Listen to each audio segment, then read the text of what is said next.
Ahoy hoy! My name is Garrett Wolfe and I have the distinct honor of being the bassist for that amazing contemporary big band BANDZILLA. And I'm here today with the founder, creator of this, both in its first incarnation and its new reincarnation for the album BANDZILLA Rises, Dr. Richard Niles. I thought carnation was a milk. Some kind of a milk, wasn't it? It No? is. Okay. Powdered. Well, it's, oh, yeesh. Good for the musicians. Well, I guess so. So, So great to be here to tell people about the actual songs on the BANDZILLA album. A lot of people said, Rich, what's wrong with you? Why are you writing this weird stuff? And now I'm going to explain why I did it and how I did it, and my psychiatrist will let you know. But anyway. good. So the very, very first song on the album. Yes. What's the name of it? Well, it's called Live as One. Now, the very first thing you hear on the album, of course, is something which I call BANDZILLA Rises, which is the introductory thing. My son Alexander decided that he would become a necromancer for this speech. And in fact, the intro is a satirical look at the record where BANDZILLA was actually born, which was Grace Jones' Slave to the Rhythm. And if we remember the very beginning of that, it began with Ian McShane's voice saying something similar to what we have at the beginning of the BANDZILLA album. So I just did our own little comedy version of that. And Alex did a very low voice. That's what happens when your voice changes. It becomes low. And so that leads us into Live as One.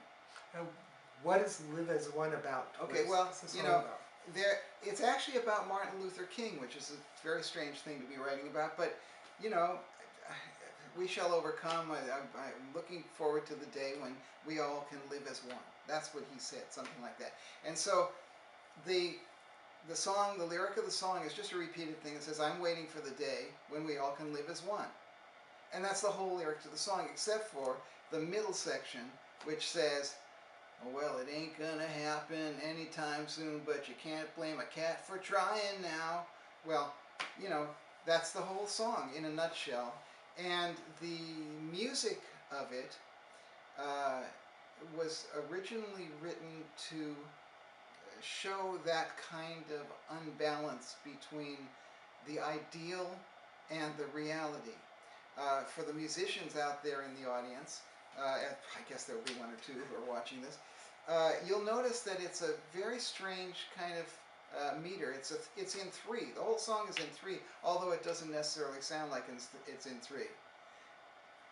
And it's still in 3. It's all in 3. But it doesn't work out as regular bars of 3, and in fact it sounds like it's bars of different meters, but in fact it's 3. So that's a funny thing. And then the other thing about the song, which is kind of interesting, is I originally started writing this because I was listening to Michael Brecker take a solo, and quite often I'll hear something and I'll say, I don't know what that was. What on earth was that? So I took this solo and I slowed it down, and then I slowed it down some more, and I saw that he was playing an interesting juxtaposition of 2 dominant chords that weren't related in any sensible manner, but they sounded great together. So I took that little melody and it eventually morphed into the lick of the tune, which is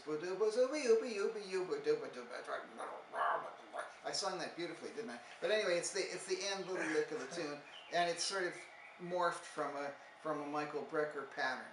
So that really tells you the whole story of the tune. Kim Chandler is singing it, and I'm singing it underneath her as well, as a kind of an Alfred Hitchcock appearance on the album. That's fascinating. As a musician, I find that fascinating. But if I wasn't a musician, what's the song about? Yeah, exactly. Well, that's what the lyric is about. It's about the hopelessness of ever reaching any kind of racial harmony or religious harmony or anything. Because, you know, there are a lot of people who do not want racial or religious harmony, and those are people who sell things that go bang bang. Because otherwise, if nobody's fighting and if nobody hates each other, who's going to buy guns? You know, there's no point in having them. So that's really sort of what the song is about on an underneath kind of conspiracy theorist political level. But for those of you who are just into the music, let's groove tonight. Thank you very much, and we'll be back in a little while to talk about the next song. Have a listen. Thank you, Garrett. Very nice. I'm leaving now.